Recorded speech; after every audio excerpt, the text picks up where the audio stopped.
हरे राम राम राम हरे हरे, हरे कृष्णा कृष्णा कृष्णा हरे हरे, हरे राम राम राम हरे हरे, हरे कृष्ण कृष्ण कृष्ण हरे हरे, हरे राम राम राम हरे हरे, हरे कृष्णा कृष्णा कृष्णा हरे हरे, राम हरे हरे, हरे कृष्ण कृष्ण कृष्ण हरे हरे.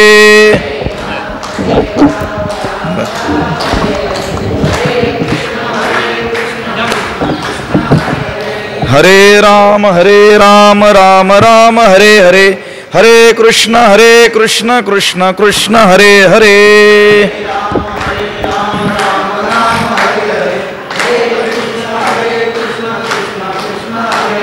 हरे राम कृष्ण कृष्ण कृष्ण हरे हरे.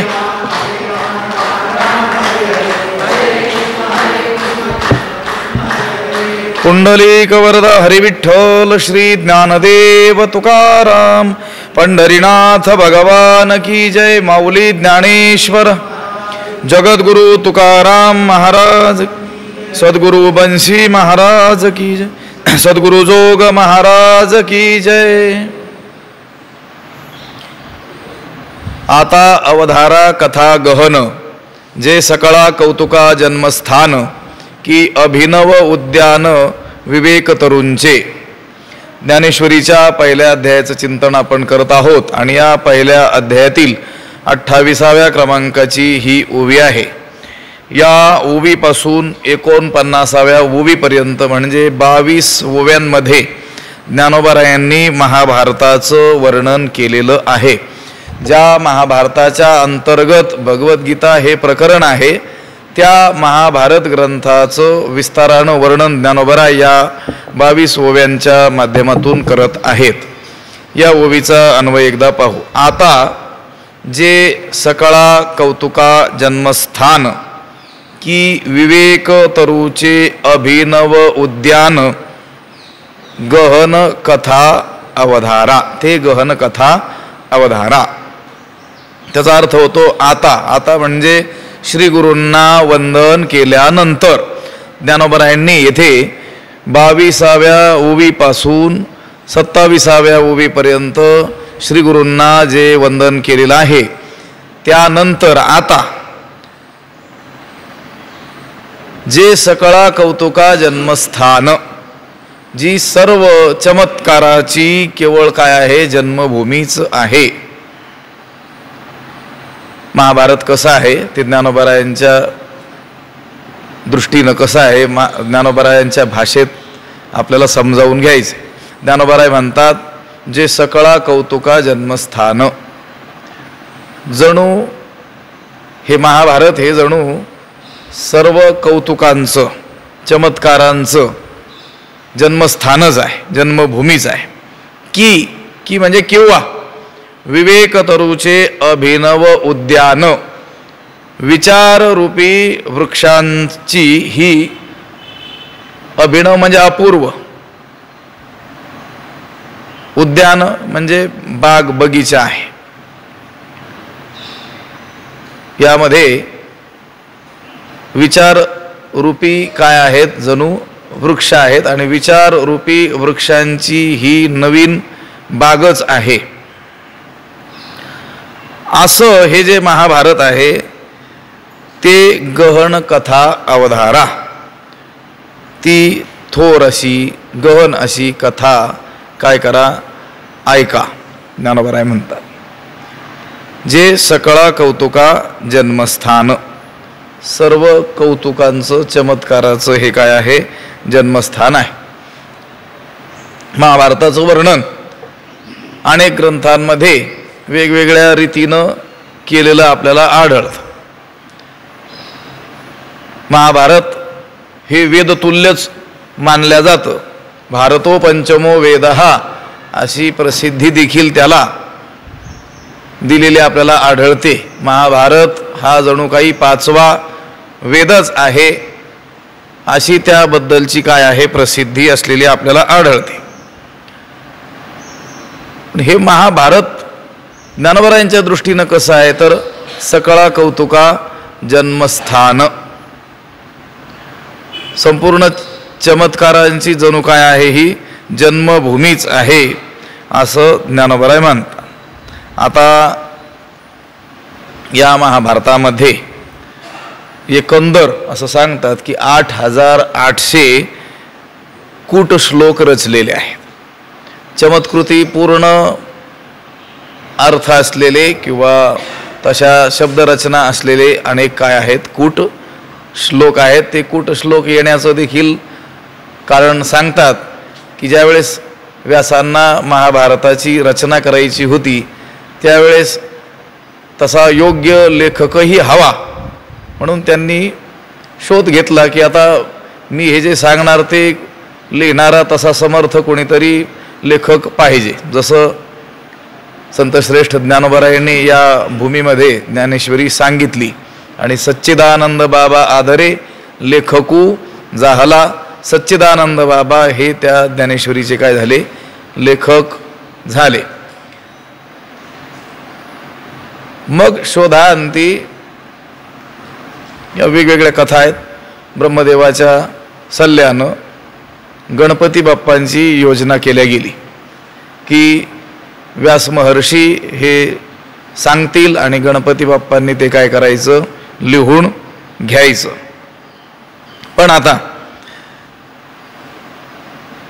गणपतीला सांगितलं होतं की मी जे सांगितलं ते तुला लिहून घ्यावं लागेल. गणपतीनं ही अट घातली की ब्रह्मदेवाच्या सांगण्यावरून मी कबूल झालेलो असल्यामुळं तुम्ही सांगायचं जर थांबले तर मी लेखनकाम काय करील सोडून दे.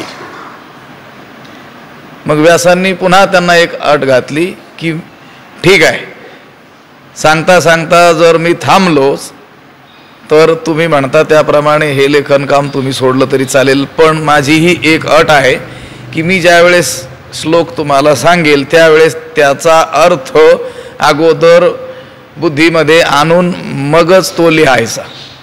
आता बुद्धीची देवता असलेल्या गणेशाला हे काही कठीण आहे का? आपल्याला एखादा श्लोक समजत नसेल तर ते समजू शकतो आपण. गणपती बाप्पानं केलेल्या कृपेमुळं तो श्लोक आपल्याला कळेल, त्याने बुद्धिदाता तो असल्यामुळं. आता गणपतीला काही अर्थ कळणं कठीण नव्हतं, त्यांनी सांगितलं ठीक आहे. मग व्यास महर्षी ओघानं मोठ्या वेगानं श्लोक सांगायचे आणि गणपती बाप्पा त्याचा अर्थ मनात आणून लगेच काय करायचे लिहायचे. परंतु आता गणपती बाप्पाचा लेखनाचाही वेग अधिकच असल्यामुळं असं कथा सांगते त्यानुसार व्यासांनी काय केलं की गणपती बाप्पाला देखील त्या श्लोकाचा नेमका काय अर्थ आहे हे लवकर कळू नये अशा अर्थाचे काही कूट श्लोक मध्ये मध्ये ते सांगत गेले. आणि गणपती बाप्पा लिहिण्याच्या पूर्वी अट घातल्यानुसार अगोदर त्याचा नेमका काय अर्थ होत असेल हा विचार करत बसले, तोपर्यंत ते दुसरे श्लोक रचायचे असं सांगतात. आता काय असेल ते असो. म्हणून 8800 श्लोक या महाभारतामध्ये कूट श्लोक म्हणून आलेले आहेत. आता कूट जे श्लोक किंवा अभंग वगैरे जी रचना असते ते काही शब्दकूट असतात, काही अर्थकूट असतात. कधी कधी शब्द इतके कठीण असतात की ते लवकर उलगडत नाही, पण अर्थ अतिशय काय असतो सोपा असतो. कधी कधी शब्द इतके सोपे असतात वरवर पाहताना वाटतं हे तर अतिशय सोपं आहे, पण त्याचा अर्थ काय असतो गहन असतो. जसं मुंगी व्याली शिंगी झाली तिचे दूध किती. आता मुंगी कळते, शिंगी कळते, दूधही आपल्याला कळतंय, परंतु हे कसं काय जुळेल हे काही कळत नाही. शब्द कळतात पण तो अर्थकूट आहे. आणि काही ठिकाणी त्या साहित्यिकांनी वर्णन केल्याप्रमाणे शब्दांची रचना अतिशय कठीण पण अर्थ काय असतो अतिशय सोपा असतो. आता खूप मोठी उदाहरणं आहेत, त्याला वेळ दवडणं आपल्याला नको.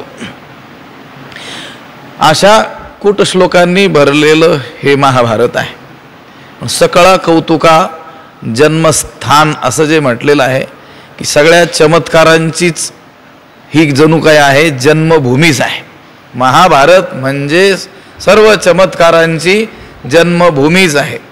महाभारत ज्यावेळेस आपण वाचू त्यावेळेस त्या रचनेनं त्याच्या होणाऱ्या अर्थानं त्या कथानकांनं आपण चमत्कृत होऊन जातो. महाभारत उत्तर काळामध्ये जेवढे काव्य साहित्य निर्माण झाले त्या सर्व साहित्यिकांनी आणि कवींनी महाभारतकारांचे थोर उपकार मानलेले आपल्याला आढळून येतात.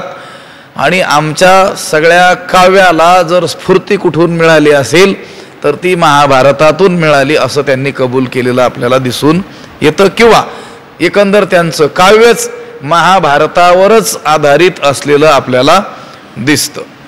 जसं ज्ञानदेवी रचिला पाया, ज्ञानेश्वर महाराजांचा हा ज्ञानेश्वरी ग्रंथ हा संपूर्ण वारकरी संप्रदायाच्या तत्वज्ञानाचा पाया आहे.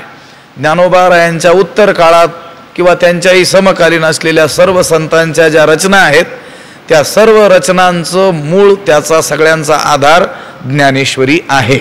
म्हणून पहा, अभंगांचं चिंतन करत असताना आपल्याला त्या अभंगाची ती चरणं सोडवत असताना त्याचा अर्थ स्पष्ट करत असताना आपल्याला ज्ञानेश्वरीचे दाखले द्यावे लागतात किंवा दिले जातात किंवा दिले पाहिजेत. लक्षात आलं का? पूर्वीची परंपरा अशी राहिलेली आहे की ज्ञानेश्वरीच्या अधिकात अधिक ओव्या त्या कीर्तनामध्ये त्या प्रवचनांमध्ये आल्या पाहिजेत असा काय होता? दंडक होता. असं तर आम्ही काही महात्म्यांचं ऐकलंय. अभ्यासाला बळकटी यावी म्हणून ज्ञानेश्वरीवर बोलत असताना त्या ज्ञानेश्वरीच्या ओवीचा अर्थ स्पष्ट करत असताना ज्ञानेश्वरीच्या अन्य ओव्यांच्या आधारेच करायचा. तुकोबारायांच्या गाथेचा अर्थ सांगत असताना त्या अभंगाचा अर्थ सांगत असताना तुकोबारायांच्या अन्य अभंगांचा आधार घेऊनच बोलायचं. ती जी पद्धती पूर्वीच्या लोकांनी जी विकसित केली होती म्हणा, ती त्या ग्रंथाचा सखोल अभ्यास व्हावा म्हणून मला एवढंच सांगायचं होतं. ज्याप्रमाणे सर्व वारकरी संतांच्या वचनांना मूळ आधार ज्ञानेश्वरी आहे, त्याप्रमाणे सर्व कवी किंवा चमत्कृतीपूर्ण बोलणारे जे साहित्यिक लोक आहेत, काव्य करणारे जे लोक आहेत की ज्यांच्या शब्दाने मनुष्य चमत्कृत होऊन जातो, त्याची बुद्धीसुद्धा अशी एकदम आश्चर्यचकित होऊन जाते, त्याच्या बुद्धीला आश्चर्य वाटतं, अशी शब्दरचना ज्यांनी केलेली आहे त्या सगळ्याचं मूळ आपल्याला महाभारतामध्ये आढळतं. म्हणून महाभारताचं वर्णन करताना ज्ञानोबराय म्हणतात की जे सकळा कौतुका जन्मस्थान, सगळ्या चमत्कारांची ही काय आहे? जणू जन्मभूमीचं आहे. की विवेक तरुंचे अभिनव उद्यान किंवा विचाररूपी वृक्षांची ही अपूर्व अशी बाग आहे, बगीचाच आहे. विवेक वल्लीची लावणी हो देई सैंघ असं म्हटलेलं आहे ना. आपल्या श्रीगुरूंकडे ग्रंथरचनेसंबंधी काही मागणी करताना ज्ञानोबरायांनी 12व्या अध्यायाच्या सुरुवातीला जे म्हटलेलं आहे, नवरसी भरवी सागरू वगैरे ज्या ओव्या आहेत त्यामध्ये विवेक वल्लीची लावणी, आमच्या या ग्रंथामध्ये काय करा हे श्री गुरुदेवा, विचाररूपी वेलींची लावणी करा आणि थोडी बहुत नाही सैंग पुष्कळ करा. म्हणजे आमच्या या ग्रंथामध्ये ठाई ठाई विचाररूपी वेली आढळल्या पाहिजेत आणि त्या विचाररूपी वेलींचा आश्रय त्या जीवांनी केला पाहिजे. गीतेसंबंधी बोलताना ज्ञानोबराय 18व्या अध्यायाच्या शेवटी बोललेले आहेत की श्लोकाक्षर द्राक्ष लता मांडव झाली आहे गीता, संसार पथ श्रांता विसावया. ही गीता ज्ञानोबराय म्हणतात मला कशी दिसते, गीतेकडं मी कोणत्या दृष्टीनं पाहतो तर श्लोकाक्षर द्राक्ष लता, या गीतेमध्ये असलेले हे जे श्लोक त्यामध्ये असलेली जी अक्षरं ही जणू द्राक्ष लता, म्हणजे द्राक्षाचा काय आहे, द्राक्षाच्या वेलीचा काय आहे, मांडव झाली आहे गीता. जसं आता वारीच्या वाटेने चालताना विसावा ज्या ठिकाणी लोक घेतात त्या ठिकाणी काही लोकांनी काही मंडप वगैरे करून ठेवलेले असतात. चहा पाण्याची काय केलेली असते, व्यवस्था केलेली असते. उन्हात चालून आलेले लोक त्या मंडपाच्या सावलीचा काय करतात, आश्रय करतात. ज्ञानोबराय म्हणतात, संसार पथ श्रांता, संसार रूपी या मार्गाने जाणाऱ्या या संसारिकांना ज्या वेळेस हा संसार मार्ग चालून ते श्रांत होतील, दुःखी होतील, त्यांना विसावा घेण्याकरिता हा मंडपच केलेला आहे. आणि कशाचा? कापडाचा नाही केलेला.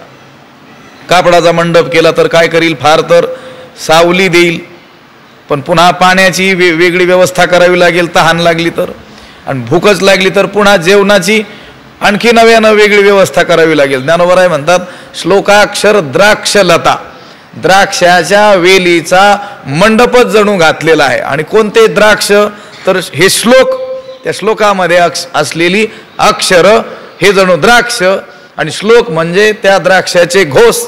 लक्षात आलं का? आणि याचा काय केलाय, मंडप केलेला आहे. हे कशासाठी मी सांगितलं की विवेकवल्लीची लावणी हो देई सेंग हा विषय आहे. ज्ञानोबरायांच्या ज्ञानेश्वरीमध्ये ठाई ठाई आपल्याला हे विचाररूपी वेली किंवा विचाररूपी वृक्ष दिसतात. आणि त्या वृक्षांचा आश्रय करून हा संसार मार्गाने चालणारा पथिक श्रांत झालेला विसावा घेऊ शकतो.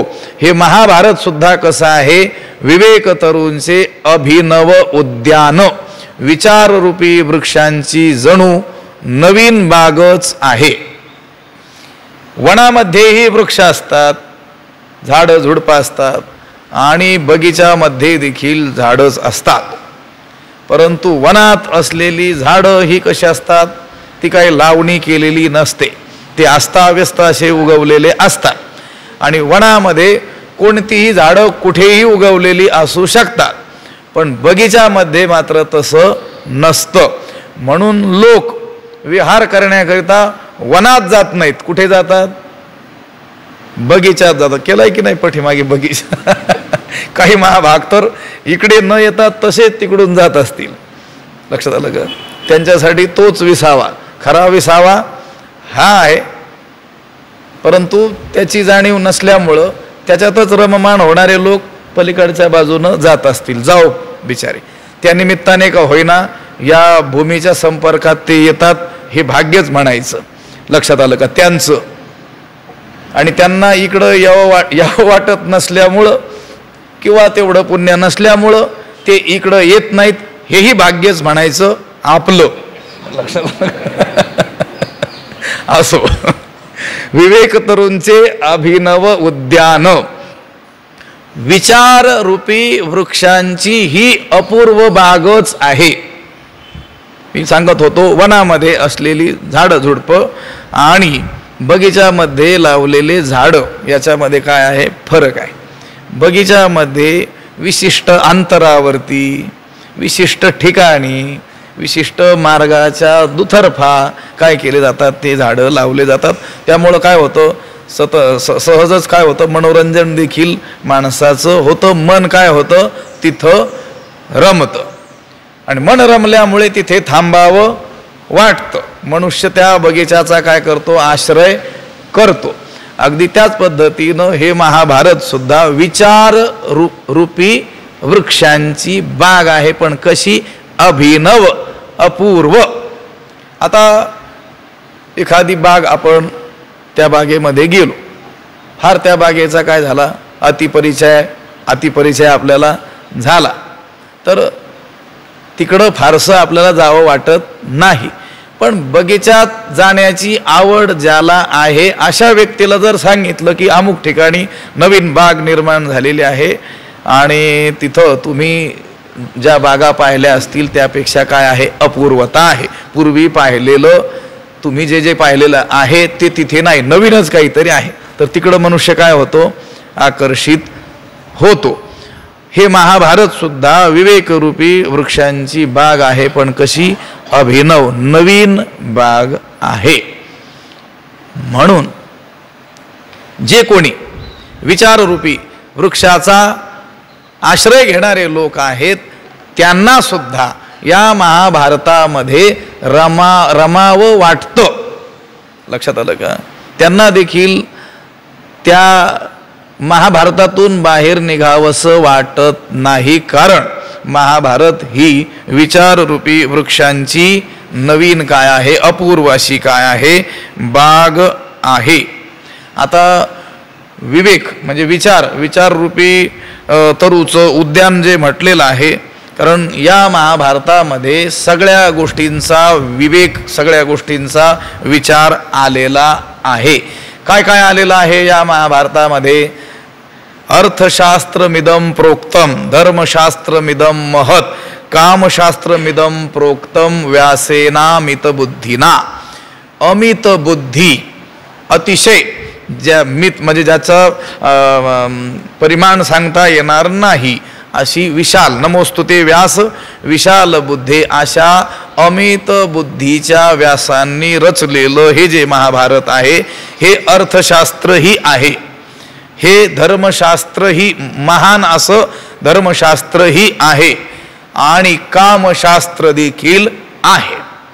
याच्यामध्ये धर्म, नीती, राजकारण, तत्वज्ञान, अर्थकारण, कला, क्रीडा, साहित्य या सगळ्या गोष्टींचा विचार मांडलेला आहे, विवेक मांडलेला आहे.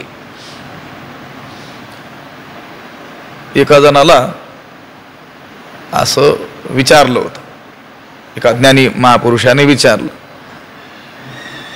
तुला मी भगवद्गीता हा एकमेव ग्रंथ दिला तर ते तुला योग्य वाटेल, की महाभारत हा ग्रंथ दिला तर तुला ते अधिक चांगलं वाटेल? तर त्याने सांगितलं, त्याच्यात ते पाठ होतं, एकम शास्त्रम देवकी पुत्र गीत, एकच शास्त्र आहे. आणि गीतेचा अभ्यास,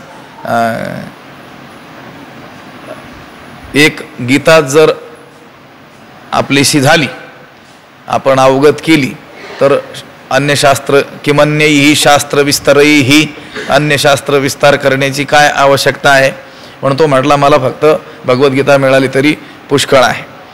त्याने विचारलं श्रीगुरूंना, त्या महात्म्यांना, तुमचं काय मत आहे? ते म्हटले, नाही, मी तुझ्या जागी असतो तर मी म्हटलो असतो महाभारत द्या. का?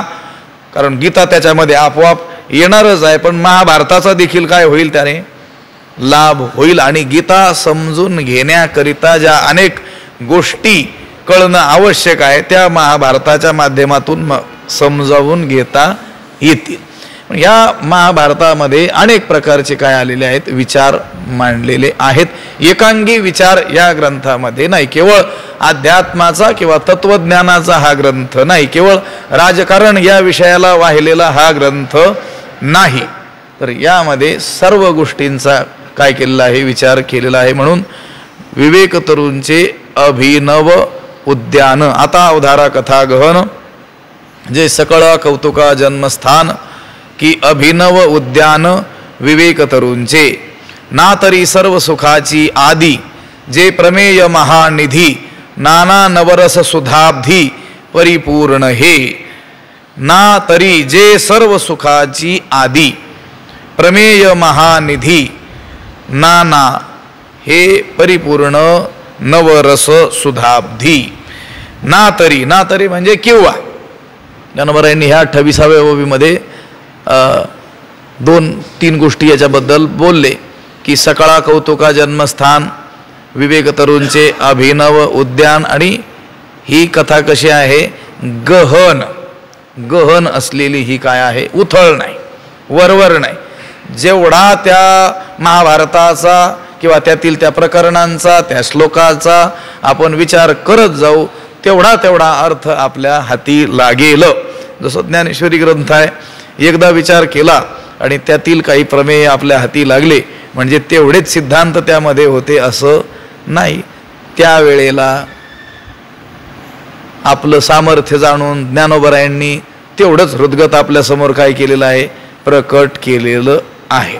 आपला अधिकार जसा वाढेल, जसं आपली तपस्या असेल, आपली उपासना असेल, त्या ज्ञानेश्वरीवर जेवढं आपण प्रेम करू तेवढं तेवढं ज्ञानोबराय त्यांचं हृदय आपल्याजवळ काय करतील, मोकळं करतील. म्हणून ज्यांनी यावद आयुष्य, उभं आयुष्य ज्ञानेश्वरीचं चिंतन केलं, की केवळ चिंतन केलं नाही, ज्ञानेश्वरी शिकविली, त्या वैकुंठवासी श्री गुरु घुलेबाबांसारखे महात्मे म्हणायचे, आता कुठेतरी आम्हाला कळायला लागलं. म्हणजे ज्यांनी किती वेळ शिकवले असेल ज्ञानेश्वरी, 25-30 वेळेपेक्षा अधिक वेळेस ज्ञानेश्वरी ग्रंथ अथपासून इतिपर्यंत शिकविला असेल, त्या महात्म्यांचे हे उद्गार आहेत. आणि त्यांच्या स्तरावर ते उद्गार खरेही आहेत, कारण त्यांना प्रत्येक वेळेस नवीन नवीन सिद्धांताचा काय झाला, लाभ झालेला आहे. ही कथा कशी आहे, गहन आहे. आता अवधारा कथा गहन, जे सकळा कौतुका जन्मस्थान की अभिनव उद्यान, विवेक तरुचे ना तरी सर्व सुखांची आदी, जे प्रमेय महानिधी नाना नवरसुधाब्दी परिपूर्ण, हे सर्व सुखाची आदी. अथवा ना तरी म्हणजे अथवा, ह्या 28व्या ओवीमध्ये सांगितलं ते लक्षात आलं असेल तर ठीक, नसेल तरी ठीक, ननबराय म्हणतात. अथवा आणखी ऐका म्हटले, जे सर्व सुखांची आदी, म्हणजे जी कथा सर्व सुखाची आदी म्हणजे उगमस्थान आहे, सर्व सुखाचं मूळ कारण आहे. पुन्हा प्रमेय महानिधी, प्रमेय म्हणजे सिद्धांत, आणि महानिधी, महा म्हणजे मोठा, निधी म्हणजे साठा. सिद्धांताचा मोठा काय आहे, साठाच आहे. सिद्धांताचं जणू काही हे महाभारत म्हणजे आगरच आहे. 1, 2, 4, 2 सिद्धांत यामध्ये आहेत असं नाही, तर प्रमेय महानिधी सर्व सिद्धांताचं मोठं हे काय आहे, निधान आहे. आणि नाना नवरससुधाब्दी परिपूर्ण, हे नाना हे नवरससुधा परिपूर्ण नवरससुधाब्दी. आणि ही कथा म्हणजे भरलेला, परिपूर्ण म्हणजे भरलेला, कशाने, नवरसांनी भरलेला हा काय आहे, अमृताचा जणू सागरच आहे. नवरस सुधा अब्धी, सुधा म्हणजे अमृत, अब्धी म्हणजे सागर. नवरस रूपी अमृताने भरलेला हे महाभारत जणू काय आहे, सागरच आहे. यामध्ये सुद्धा 3 गोष्टी ज्ञानोबरायांनी सांगितल्या. सर्व सुखाची आदी, सर्व सुखाचं हे उगमस्थान आहे. दुसरी गोष्ट, सर्व सिद्धांताचा मोठा खजिनाच आहे, साठा आहे. आणि तिसरी गोष्ट, परिपूर्ण भरलेला नवरसरूपी अमृताने परिपूर्ण भरलेला हे जणू काय आहे, सागर आहे. सर्व सुखाचे उगमस्थान. सर्व सुख शब्दाने काय घ्यायचं तर धर्म, अर्थ, काम आणि मोक्ष हे 4 पुरुषार्थ म्हणजे मनुष्याचं संपूर्ण काय आहे, जीवन आहे. मनुष्य प्राण्याचं संपूर्ण जीवन या 4च्या अंतर्गत असलेलं आपल्याला दिसून येतं.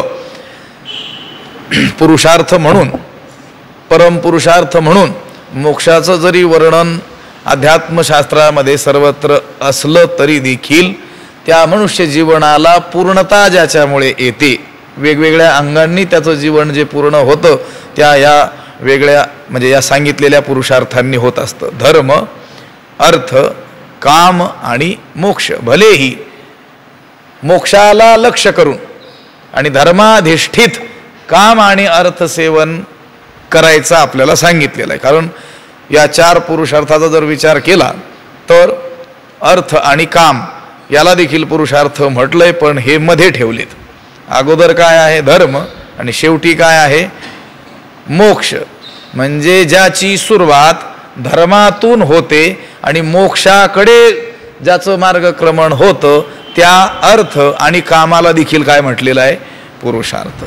धर्मावर आधारित असलेला अर्थ मोक्षाकडे घेऊन जातो आणि धर्मावर आधारित असलेला काम हा देखील मोक्षाकडे घेऊन जातो. हा वेगळा जरी विषय असला तरी या 4ही पुरुषार्थांनी माणसाचं जीवन पूर्ण होत असतं.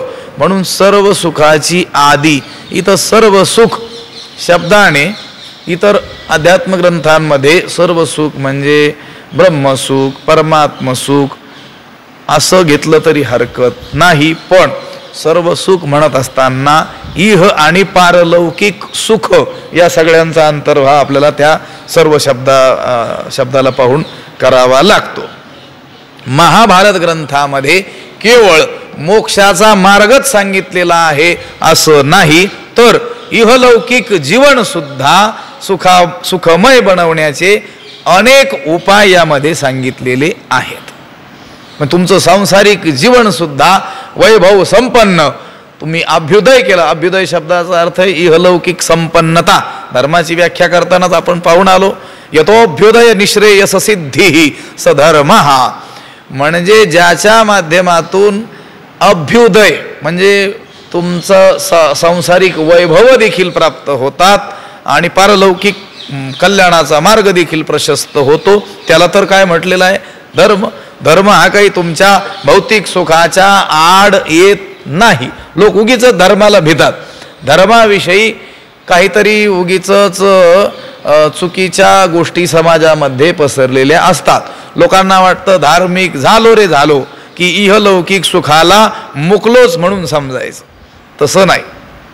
धर्म शब्दाची व्याख्याच या दोन अंगांनी बनलेली आपल्याला दिसते. त्याचं इहलौकिक जीवनही सुखी झालं पाहिजे आणि पारलौकिकही कल्याण त्याचं निश्चित झालं पाहिजे. निश्रेयस त्याला प्राप्त, मोक्षही प्राप्त झाला पाहिजे. असो, महाभारतामध्ये धर्म, अर्थ, काम आणि मोक्ष या चतुर्विध पुरुषार्थाच्या प्राप्तीची साधनं सांगितलेली असल्यामुळं ज्ञानोबाराय म्हणतात सर्व सुखाची आदी, सर्व सुखाचं हे उगमस्थान आहे. आता केवळ महाभारतच नाही, संत वाङ्मय सुद्धा हे केवळ तुम्हाला मोक्षोपयोगीच आहे आणि संसार उपयोगी नाही असं नाही. संसार सुद्धा व्यवस्थित करायचा असेल तरी देखील संत वाङ्मयाचाच आश्रय घ्यावा लागेल.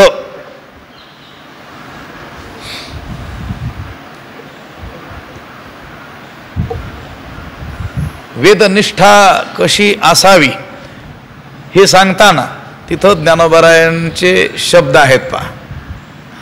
जर वेदावर आपली निष्ठा नसेल, श्रद्धा नसेल, त्यानुसार त्या शास्त्रानुसार आपण वागत नसू, तर त्यांनी सांगितलं की स्वर्गलोक मिळणार नाही, अलौकिक सुख मिळणार नाहीत, तर मग मोक्षाची काय गोष्ट घेऊन बसले.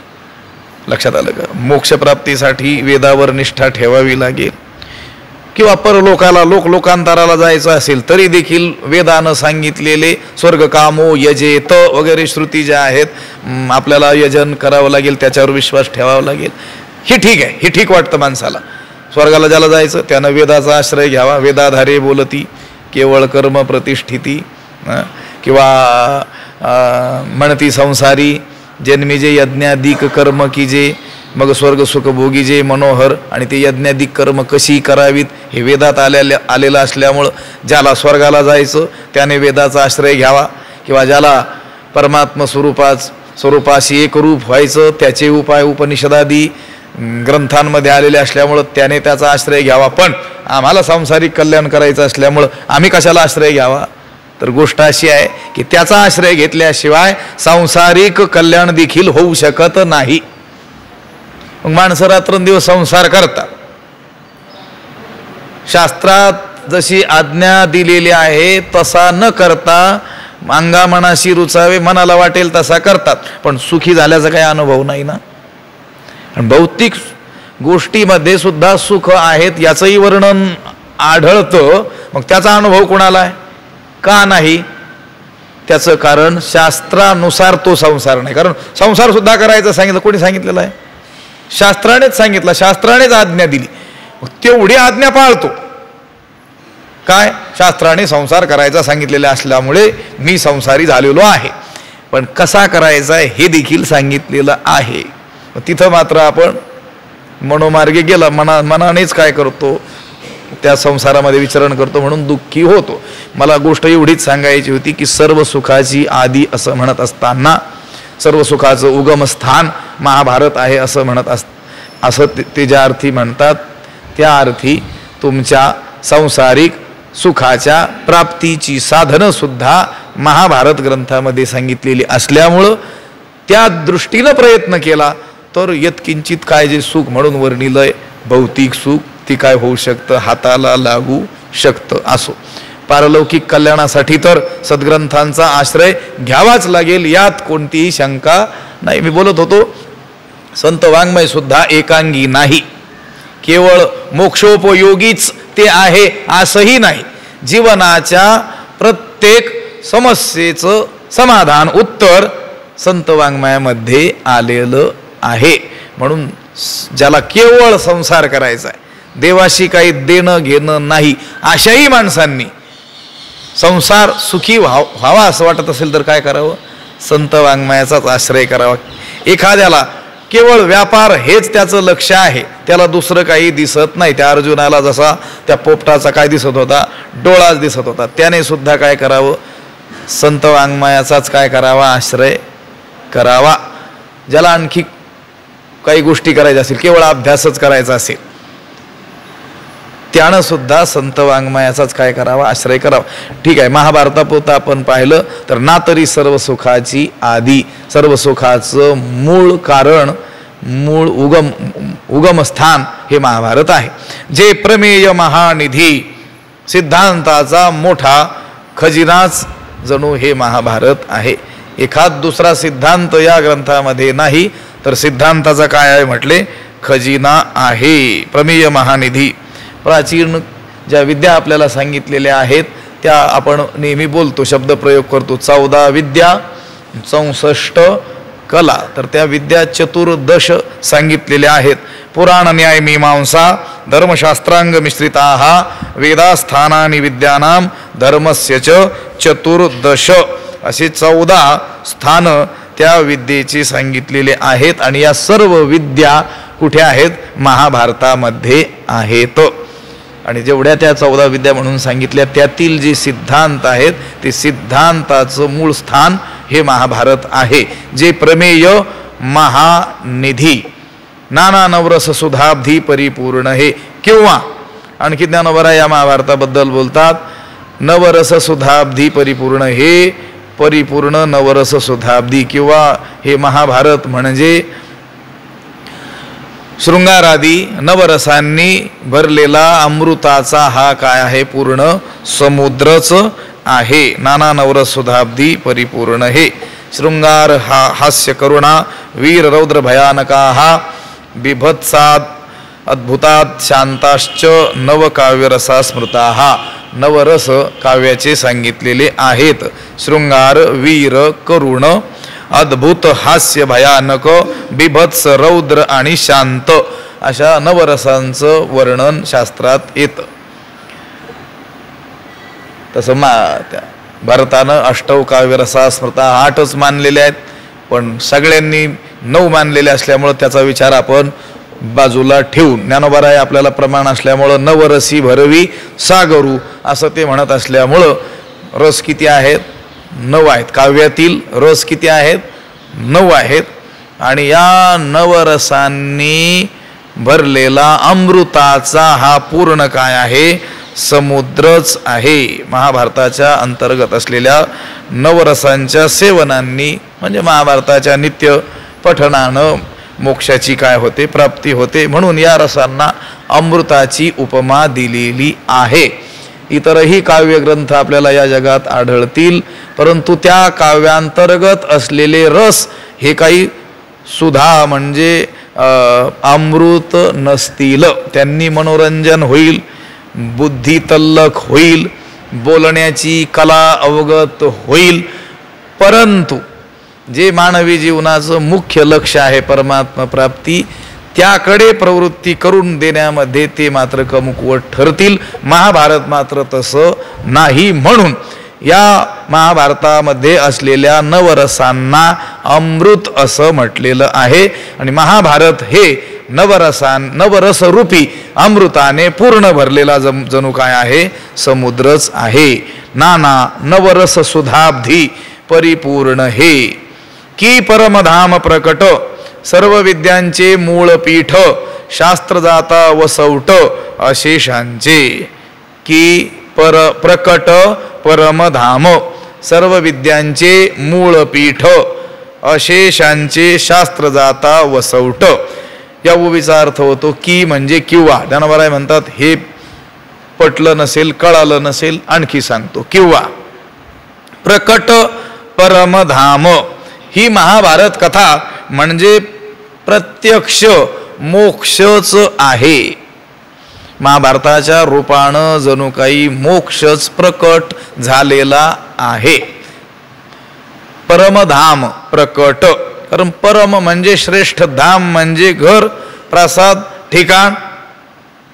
आता श्रेष्ठ ठिकाण, सगळ्यात मोठं स्थान, यद्गत्वा न निवर्तन्ते तद्धाम परमम मम. तिथं धामही शब्द आहे, परमही शब्द आहे.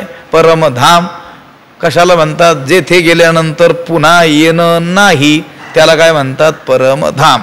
असं कोणतं ठिकाण आहे व जिथं गेल्यानंतर पुन्हा पुनरावृत्ती नाही? तर ते एकच ठिकाण आहे, परमात्म रूप स्वरूपता.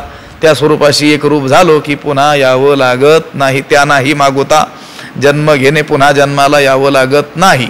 परमात्म स्वरूपाशी अभिन्नता प्राप्त केल्याखेरीज अन्य या जगातील काहीही मिळवलं, कुठेही आपण गेलो तरी पुनरावृत्ती काही चुकत नाही. ब्रह्मदेव जरी झालो, ब्रह्मेशाणा परवते वाढणे नाही जीवाते. हा जीव होऊन होऊन मोठा मोठा मोठा केवढा मोठा होईल? ब्रह्मदेव होईल, परंतु तिथूनही त्याला पुनरावृत्ती चुकत नाही. पुनरावृत्तीच्या मापा शिग झाला, तो तर सगळ्यात अगोदर आहे म्हटले. शिगेला कोण असतो? आता पूर्वीची ती धान्य मोजण्याची जी पद्धती होती, काय असायचं ते? आधुली म्हणतात ना, लक्षात आलं का? आणि 2 आधुल्याची 1 पायली, 20 पायल्यांचं 1 पोतं, असं काही मापा असायची. आता ती आधुली धान्याने भरल्यानंतर त्याची जी शिग आहे, त्या शिगेवर जो दाना असेल मापात टाकताना अगोदर कोणता जाईल? तोच जाईल ना. हा जरी ब्रह्मदेव झालेला असला, मोठं आयुष्य त्याला प्राप्त झालेलं असलं, किती आयुष्य आहे त्याचं? ब्रह्माचं 100 जन्म, 100 वर्षे. पण ते 100 वर्षे कसे आहेत? आपल्यासारखेच 12 महिने, 12 महिन्याचं 1 वर्ष, असे 100 वर्ष. ठीक आहे, महिना केवढा आहे? 30 दिवसाचा आहे. लक्षात आलं का? पण त्याचा दिवस केवढा आहे? ब्रह्मणो दिवस हा कल्प, हा त्याच्या एका दिवसाला कल्प म्हणतात. तो कल्प किती सांगितला? तर हे 4 युग 1000 वेळेस जातात, त्यावेळेस त्या ब्रह्मदेवाच्या दिवसाचे 12 तास होतात. आणि पुन्हा ही 4 युग 1000 वेळेस जातात, त्यावेळेस त्याच्या रात्रीचे 12 दिवस होतात.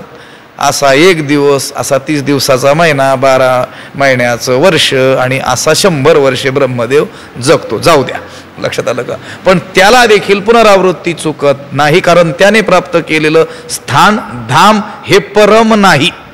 लक्षात आलं का? पण हे महाभारत मात्र कसं आहे की परमधाम प्रकट, प्रकट परमधाम. हे जणू परमधाम म्हणजे प्रत्यक्ष काय आहे? मोक्षच आहे. उघडा काय आहे? मोक्ष आहे. सर्व विद्यांचे मूळ पीठ हे महाभारत काय आहे? सर्व विद्यांचं मूळ पीठ आहे, उगमस्थान आहे. बरं झालं मूळ पीठ शब्द आला.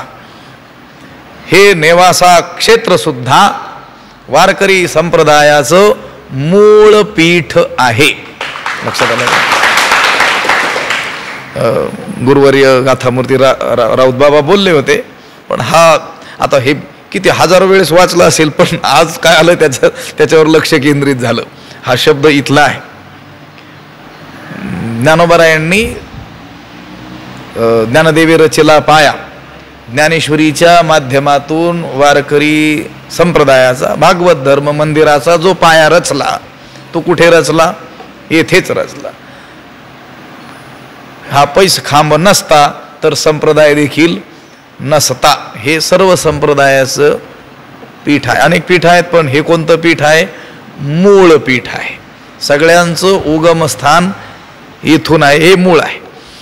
महाभारताचं वर्णन ज्ञानोबरायांनी केलं. सर्व विद्यांचे मूळ पीठ, सर्व ज्या विद्या आहेत किंवा आता आपण बोलून आलो पुराण न्यायादी 14 ज्या विद्या आहेत, त्या सर्व विद्यांचा मूळ आधार हे महाभारत आहे. ही महाभारत कथा आहे, हा महाभारत ग्रंथ आहे. आणि शास्त्रदाता वसवट अशेषांचे, अशेषांचे शास्त्रदाता वसवट, अशेषांचे म्हणजे समग्र सगळ्यांचे, शास्त्रदाता संपूर्ण शास्त्र, शास्त्र समूह, वसवट म्हणजे त्याचं आश्रयस्थान आहे, वसती स्थान आहे. त्या वसवट शब्दाच्या ठिकाणी अनेक पाठभेद आहेत. वशिष्ठ, वरिष्ठ, वसैट, ठ असे देखील काय आहेत पाठ आहेत. परंतु वसवट हा पाठ बऱ्याच प्रतींमध्ये आढळतो. सर्व शास्त्रांचे किंबहुना जगातील सर्व ज्ञानाचं वसतिस्थान हे महाभारत आहे.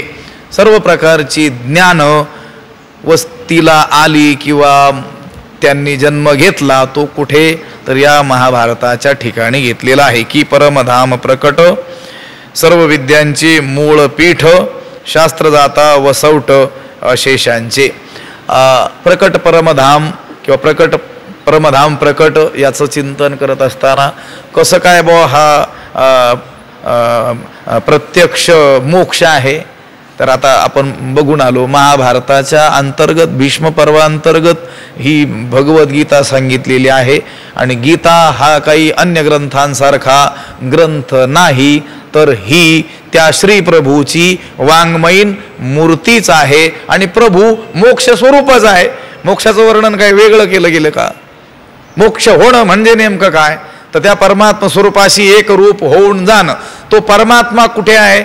तो गीता रूपानं महाभारताच्या आतच बसलेला आहे. म्हणून की परमधाम प्रकट, सर्व विद्यांचे मूळ पीठ, शास्त्रदाता वसवट अशेषांचे, अशेषांचे जगातील सर्व शास्त्रजात, संपूर्ण शास्त्र, एक शास्त्र वेगळं नाही आहे. म्हटलंय की नाही, म्हणून महाभारती जे नाही ते नोहेची लोकी तीही, येणे कारणे म्हणी पेपाही, व्यासोच्छिष्ट जगत्र. इथं ज्ञानोबराय बोलणार आहेत की नाही 47व्या ओळीमध्ये वर्णन करत करत गेल्यानंतर मग म्हणणार आहेत की महाभारतात जे नाही ते त्रैलोक्यात नाही आहे. म्हणूनच म्हटलं जातं की हे संपूर्ण जग व्यासांचं काय आहे उष्ट आहे. की परमधाम प्रकट, सर्व विद्यांचे मूळ पीठ, शास्त्रदाता वसवट अशेषांचे. ना तरी सकळ धर्मांचे माहेर, सज्जनांचे जिव्हार, लावण्य रत्न भांडार शारदेचे. ना तरी किंवा, की ना तरी अथवा असे शब्द आले की ज्ञानोबराय म्हणतात हे मागचं कळालं नसेल, पटलं नसेल, रुचलं नसेल तर आणखी एक सांगतो ऐका. आता इथं तर 22 ओव्यांमध्ये वर्णन केलेलं आहे. कशाचं? केवळ एका महाभारताचं. आणि त्यानंतर त्या महाभारताच्या अंतर्गत येणाऱ्या गीतेच्या वर्णनाला ज्ञानोबराय काय करणार आहेत? सुरुवात करणार आहेत. ना तरी सकळ धर्मांचे माहेर, किंवा ही महाभारत कथा म्हणजे सर्व धर्मांचं काय आहे माहेर घर आहे. सर्व धर्मांचं म्हणजे धर्म आचाराचं, त्या त्या धर्माचा आचार कसा करावा याचं माहेर घर म्हणजे ही महाभारत कथा किंवा हा महाभारत ग्रंथ आहे. सज्जनांचे जिव्हार, सज्जनांचा जणू जीव प्राण म्हणजे ही महाभारत कथा आहे. आणि शारदेचे लावण्य रत्न भांडार, शारदा म्हणजे सरस्वती माता, आणि त्या सरस्वती मातेचे सौंदर्य रूपी रत्न ठेवण्याचं हे भांडारगृह आहे.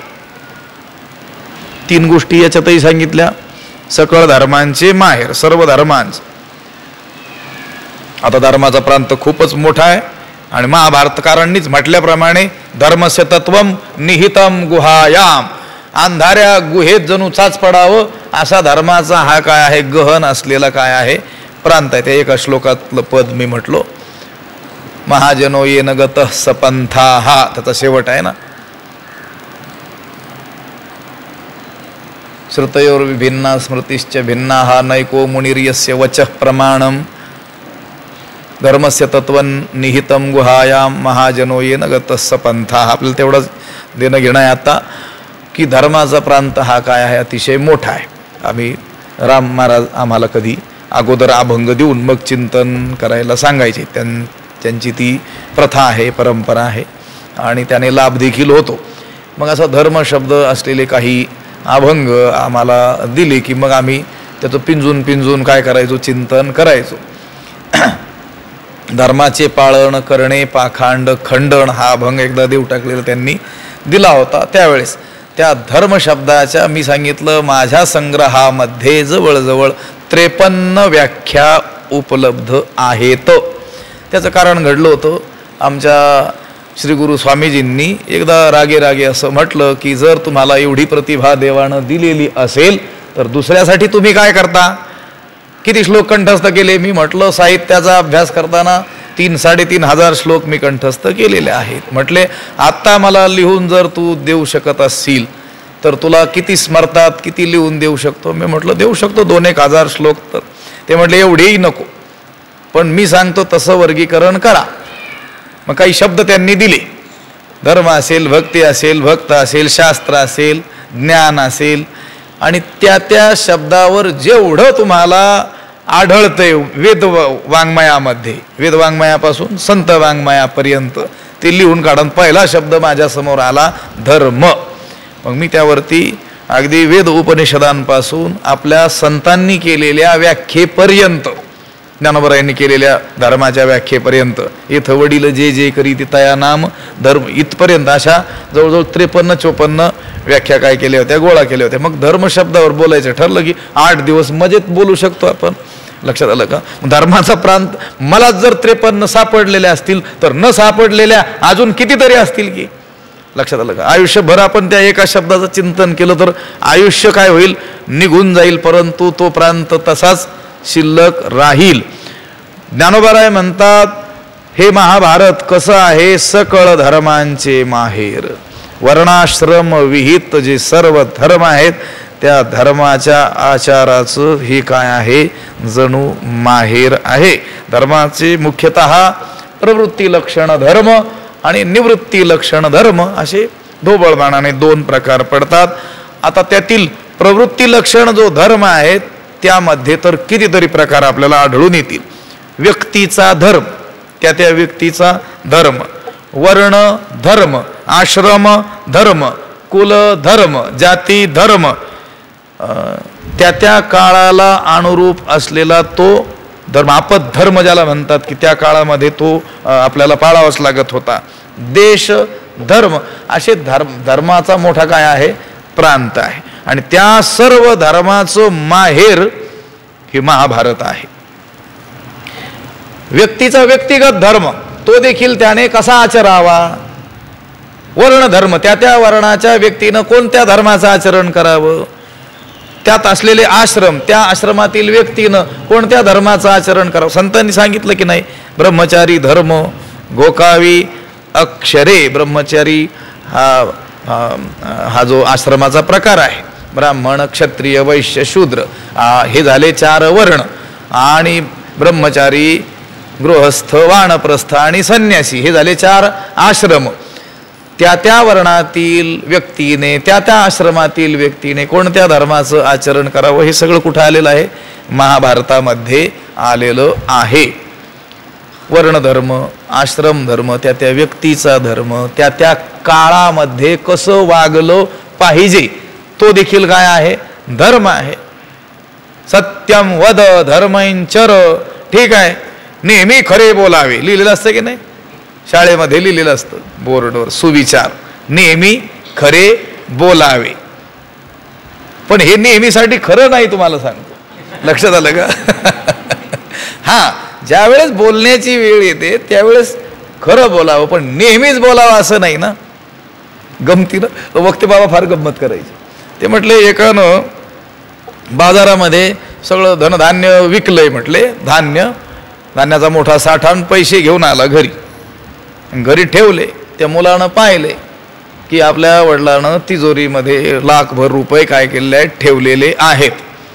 आणि मग तो सुविचार वाचून आला होता कोणचा, नेहमी खरे बोलावे. आणि तो बाहेर गेला आणि बोलू लागला, आमच्या घरात 1 लाख रुपये आहेत. ते चालेल का हो? नाही चालणार ना. लक्षात आलं का? खरं बोलावं, ज्यावेळेस बोलण्याची वेळ येईल त्यावेळेस बोलावं, पण नेहमी खरं बोलावं हे काही नाही. काही ठिकाणी खोटं बोलण्यासाठी सुद्धा सवलत दिलेली आहे. कुठे दिलेलं आहे मी नाही सांगत तुम्हाला, लक्षात आलं का? काही काही ठिकाणी शास्त्रकारांनी त्या त्या व्यक्तीचा अधिकार पाहून सांगितलेला आहे. त्या नीतिशास्त्राचा विषय मी म्हणतोय. संत तर कधीच खोटं बोलायला आपल्याला अनुमती देणारच नाहीत. उलट तो धर्मराजा कधीच खोटं बोलत नव्हता, तो मनाने बोलला नव्हता. एकदाच काय झालं होता, बोलाविला गेला होता, पण अंगुष्ठ त्या कर्मासाठी गेला. एक अंगठाच त्याचा गळून पडला म्हटली. तो बोलला नव्हता. वदविले काय, वदविले मुखे नारायणी धर्मा, अंगुष्ठ त्या कर्मासाठी गेला. नारायण बरोबर, कोणी दुसऱ्या माणसाने नव्हतं सांगितलं खोटं बोल म्हणून, प्रत्यक्ष भगवंताने सांगितलं. असो, गोष्ट काय आहे, वर्णधर्म, आश्रम धर्म, व्यक्ती धर्म, त्या त्या काळात कोणता धर्म पाळावा तो धर्म, देश धर्म, त्या देशात गेल्यानंतर कोणत्या धर्माचं आचरण करावं तो धर्म, या सगळ्या धर्माच्या आचाराचं वर्णन कुठे आलेलं आहे, महाभारतात आलेलं आहे. ते त्या त्या व्यक्तीकडून तसं तसं काय केलेलं आहे, वधवून घेतलं असेल, किंवा पात्र म्हणा, जर याला काव्य मानलं, इतिहास आहेच महाभारत आणि रामायण, पण त्या त्या पात्राच्या मुखात दिलेला संवाद किंवा त्या त्या पात्राचं असलेलं त्या त्या ठिकाणचं आचरण, त्यातून काय दाखविल्या गेलेलं आहे, हे सगळं धर्मच दाखविल्या गेलेलं आहे. म्हणून सकळ धर्माचे माहेर, पुन्हा सज्जनांचे जिव्हार. हा ग्रंथ म्हणजे काय आहे, सज्जनांचे जिव्हार. जिव्हार म्हणजे जिव्हाळा, जीवित, प्राण, आधार. लक्षात, सज्जनांचं जणू हा काय आहे, आधार आहे. सज्जनांचा जणू प्राण आहे. हे महाभारत म्हणजे ही महाभारत कथा केवळ कौरव पांडव यांच्या युद्धाचा हा इतिहास नसून, तो सांगण्याच्या निमित्तानं कर्तव्य काय अकर्तव्य काय याचा विचार, आणि मग अशी बोलून गेल्याप्रमाणे अभ्युदय निःश्रेयस यांच्या प्राप्तीचे जे उपाय आहेत ते यातून काय केलेले आहेत, सांगितलेले आहेत. म्हणून जे सज्जन पुरुष आहेत त्यांचा जणू हा ग्रंथ काय आहे, जिव्हाळा आहे, जीव आहे, प्राण आहे. आपल्या त्या आळंदीला साधकांमध्ये एक शब्द प्रयोग केला जातो पहा. कोणता, अनेक ग्रंथ आपण शिकत असताना गुरुवर्यांकडं, पण एखादा ग्रंथ त्या साधकाला अतिशय भावत असतो आणि तो काय करतो, अन्य ग्रंथ शिकतो, पण त्यातील एखाद्या ग्रंथाला त्याच्या आवडीचा असलेला त्याला काय करतो, आपलं जीवन वाहून घेतो, त्याला तो नाव देत असतो, हा माझा जीवन ग्रंथ आहे. मग काहींचा ज्ञानेश्वरी असतो, काहींचा तुकोबरायांची गाथा असेल, काहींचा एखादा त्या वेदांताचा पंचदशी नावाचा ग्रंथ आहे तो ग्रंथ असतो. तो अगदी त्याच्या उलटसुलट पाठ, त्यातील कोणतेही प्रश्न विचारले तर तात्काळ उत्तर तो देतो. त्यामध्ये कोणत्या गोष्टी कोणत्या ठिकाणी किती वेळेस आलेल्या आहेत हे सगळं तो सांगू शकतो, कारण त्याने त्याला काय केलेलं असतं, जीवन वाहून घेतलेलं असतं, त्याच्या तो जिव्हाळ्याचा विषय झालेला असतो. काही साधकांच्या मुखातून तर असं ऐकलं की आम्हाला या जगामध्ये कोणत्याच गोष्टीचं काहीच देणं घेणं नाही, आम्हाला 2 वेळेस जेवणाकरता 2 भाकरी आणि ज्ञानेश्वरी असली तरी काय आहे, पुरेशी आहे. हे केवळ बोलण्यापुरतं नाही, खरंच असे साधक या जगात आहेत. नर्मदेच्या काठाला आम्ही 2 वर्षापूर्वी राहिलो, तर त्या एका जंगलामध्ये एक आपले महाराष्ट्रातले साधक राहतात आणि त्यांनी अशी प्रतिज्ञा केली. काय प्रतिज्ञा केली, मला ज्ञानेश्वरीचे 1,00,000 पारायण करायचे आहेत. आता 1,00,000 पारायण या जन्मात कसे काय शक्य होतील हो, पण ते मात्र ज्ञानेश्वरीच्या वाचनाशिवाय दुसरं काहीच करत नाहीत. रोज पारायण होत असेल यात काही नवल नाही, पण 1,00,000 पारायण कसे काय होतील.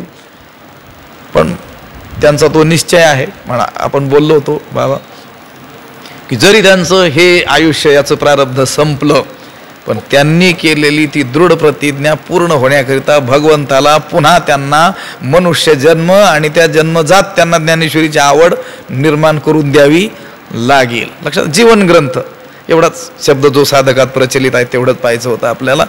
हा महाभारत ग्रंथ सुद्धा कसा आहे, जिव्हाळा आहे. कुणाचा, सज्जनांचे. बाकीचे लोक सुद्धा महाभारताचा अभ्यास करत नसतील असं नाही, पण त्या महाभारताकडे हा महाभारत ग्रंथ माझा जणू प्राण आहे या दृष्टीनं पाहणारे कोण, तर सज्जन. राजनीतिज्ञ लोक सुद्धा महाभारताचा काय करतात? अभ्यास करतात. त्यांच्या गोष्टीसाठी उपयुक्त असा अभ्यास राजनीतिज्ञ लोक सुद्धा करतात. बरं, ज्याला संशोधन करायचं असतं, PhD मिळवायचे असते, तो सुद्धा काय करतो? त्या ग्रंथाचा अभ्यास करतो. पण त्याला काय जीवन ग्रंथ मानतो का? तो नाही मानत. तेवढा अभ्यास केला की संपला विषय. जसं पेपर वाचला की गेलं का, कादंबरी वाचली, मनोरंजन झालं, आनंद वाटला की दिला ठेवून. पण तसं नाही. हा ग्रंथ जणू काही जीव आहे. पण कोणाचा? सज्जन. म्हणून शब्द वापरला, सज्जनांचे जिव्हार आणि शारदेचे लावण्य रत्न भांडार. शारदा सरस्वती माता, तिचं लावण्य रत्न भांडार म्हणजे ती शारदा माता, म्हणजे ती सरस्वती माता, तिचे सौंदर्य रूपी रत्न ठेवण्याचं हे भांडार आहे. महाभारत म्हणजे भांडार. काय ठेवण्याचं? रत्न ठेवण्याचं. कोणते रत्न ठेवण्याचं? सौंदर्य रूपी रत्न ठेवण्याचं. कुणाचं सौंदर्य? शारदेचं सौंदर्य. यासाठी त्या शास्त्रग्रंथाच्या पंक्ती लावत असताना ह्याशा उलट सुलट लावाव्या लागतात. महाभारत म्हणजे काय? ते म्हटले भांडार, म्हणजे भांडार गृह, ठेवण्याचं साधन. काय ठेवण्याचं? रत्न ठेवण्याचं. कोणते रत्न? सौंदर्य रूपी रत्न. कोणाचं सौंदर्य? शारदेचं.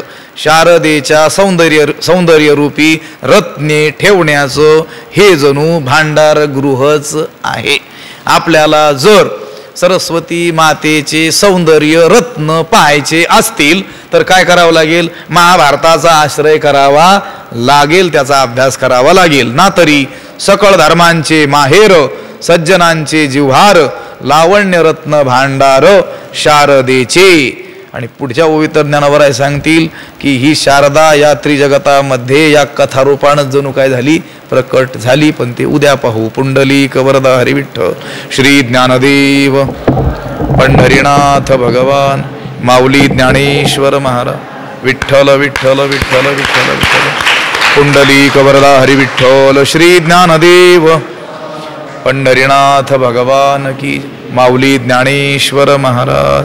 आता विश्वात्मके देवे येणे वाग्यज्ञे तोषावे, तोषोनी मज द्यावे.